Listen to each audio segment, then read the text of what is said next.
E o Supremo Tribunal Federal tornou ré uma mulher acusada de criticar o ministro Flávio Dino durante um voo em setembro do ano passado.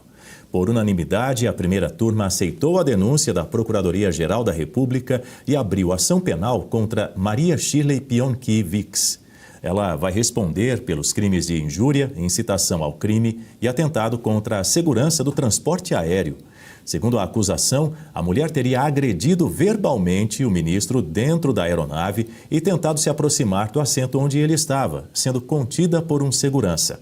A PGR afirma que as ofensas ocorreram um dia antes do início do julgamento de réus acusados de articular um suposto plano de golpe. O relator do caso, ministro Alexandre de Moraes, disse que há provas da materialidade e indícios suficientes de autoria para a abertura da ação penal. Os ministros Carmen Lúcia, Luiz Fux e Cristiano Zanin acompanharam o voto. Flávio Dino se declarou impedido. De acordo com os autos, a investigada teria dito que o avião estava contaminado pela presença do ministro.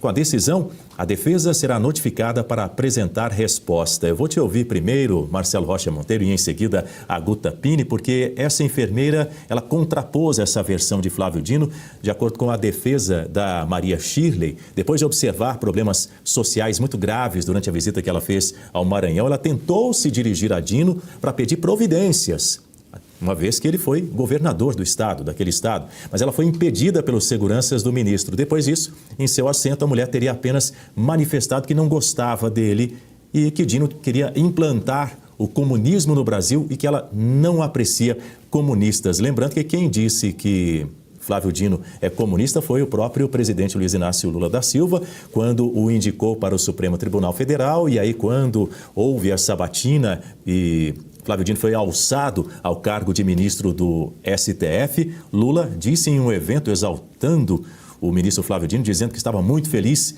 com o primeiro-ministro comunista no Supremo Tribunal Federal. Olha, é inacreditável, não vou nem analisar o mérito dessa situação, mas é inacreditável que esta pessoa esteja sendo processada no Supremo Tribunal Federal. É uma servidora pública do estado do Paraná, não tem foro privilegiado, então seja qual for a acusação que é feita contra ela, essa acusação teria que ser julgada por um juiz de primeira instância. Por que esse processo está no Supremo? O Supremo Tribunal Federal só é competente para julgar como instância originária, ou seja, como primeira e única instância, os réus que tenham o chamado foro privilegiado. Presidente da República, vice-presidente, deputado federal, senador, ministros de tribunais superiores, ministros de Estado, o procurador-geral da República e os chefes de missão diplomática de caráter permanente, que são os embaixadores. E também os comandantes do Exército, Marinha e Aeronáutica, que nesse aspecto são equiparados a ministros de Estado. E acabou. Não? Então, é um absurdo que uma pessoa comum, que não tem foro especial, esteja sendo julgada em instância única no Supremo, porque isso retira dela, na hipótese dela ser condenada, podem apostar que ela vai ser condenada, não? Mas na hipótese de condenação, ela obviamente não tem como recorrer a outro grau de jurisdição, a um tribunal superior, porque não existe tribunal superior ao Supremo. Não? Então você está cassando o direito da acusada de recorrer, que é um direito inerente à garantia constitucional da ampla defesa. Está escrito na Constituição, artigo 5º, inciso 55, aos acusados em geral são assegurados o contraditório e a ampla defesa, vírgula, com os meios e recursos a ela inerentes. A ela se refere à ampla defesa. Então, o direito do réu de recorrer contra uma condenação é inerente à garantia da ampla defesa, garantia que todos os acusados têm que ter. Essa senhora não vai ter essa garantia, porque na muito provável hipótese dela ser condenada, ela não vai ter como recorrer a outro tribunal. Isso é uma ilegalidade absurda. E o que o Supremo alega? Ele alega que tem conexão essa ofensa que ela teria dirigido ao senhor Flávio Dino né, teria conexão com o inquérito das fake news, né, que é aquele inquérito instaurado instaurado há 7 anos para apurar ofensas contra ministros do Supremo. Isso não existe juridicamente, né? Não existe conexão pelo fato de 2 crimes terem a mesma vítima, né?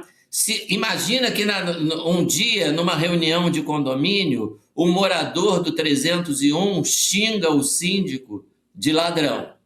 Em tese, ele cometeu um crime de calúnia, injúria, enfim, né? Dependendo aí do contexto. Aí, 7 anos depois, o morador do 802 xinga o mesmo síndico de ladrão.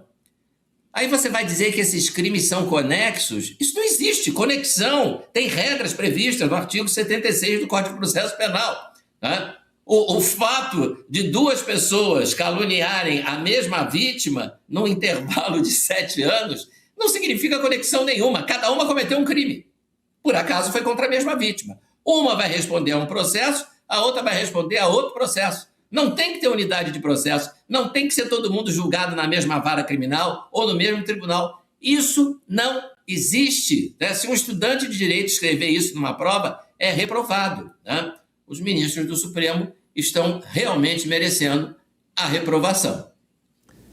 Guta Pigne, pergunta a você, quão amplo é esse inquérito das fake news, também chamado de inquérito do fim do mundo? Porque o fato desse processo tramitar na primeira turma da Corte, como bem disse o Marcelo Rocha Monteiro, que é presidida inclusive pelo próprio ministro Flávio Dino, ele impede o direito de ela recorrer, reduz significativamente as possibilidades de recurso. Isso limita os instrumentos da defesa?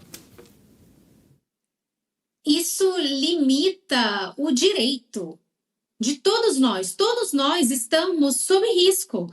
Isso aí, Dani, isso é uma resposta do regime a todos aqueles que acham que ainda têm direito de se manifestar contra as autoridades. Isso aí não mostra apenas uma fragilidade moral desses ministros que não conseguem lidar nem com uma agressão verbal de uma mulher. Isso não mostra só a pequenez desses homens, a fragilidade deles, mas isso é uma resposta do regime mesmo.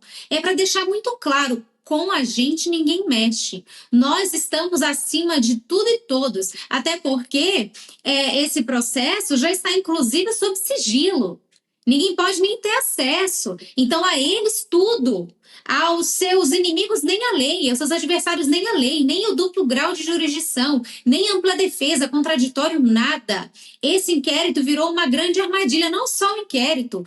Qualquer coisa que se faça contra os ministros, que se fale contra os ministros, está proibido na nossa república. Isso é característica de regimes autoritários e não de regimes democráticos. E o que mais ainda chama a atenção, Dani, o que mostra a falência das instituições, é que foi uma denúncia oferecida pelo Procurador-Geral da República. Vejam só, as mais altas instituições do Brasil, Ministério Público da União e o Supremo Tribunal Federal, trabalhando dentro de um inquérito, de um processo de injúria contra um ministro.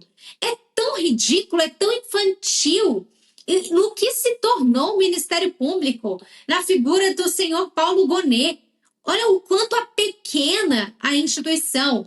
Tudo que o professor Marcelo disse sobre as questões da competência não faz o menor sentido esse processo tramitar na corte, porque a suposta vítima teria sido um ministro. Não é isso que resolve a competência, que determina qual é a competência, qual é o tribunal que julgará o caso, e sim a pessoa do acusado.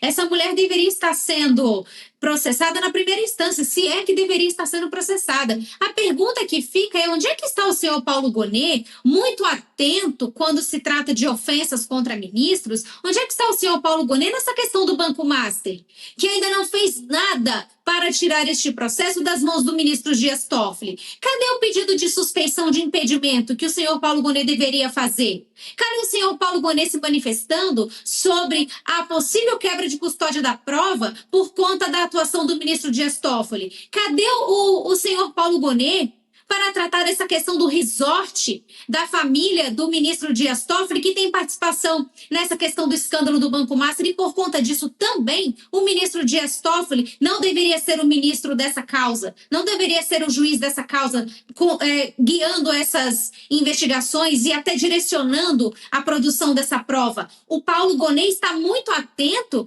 para injúrias contra ministros, para briguinhas de avião.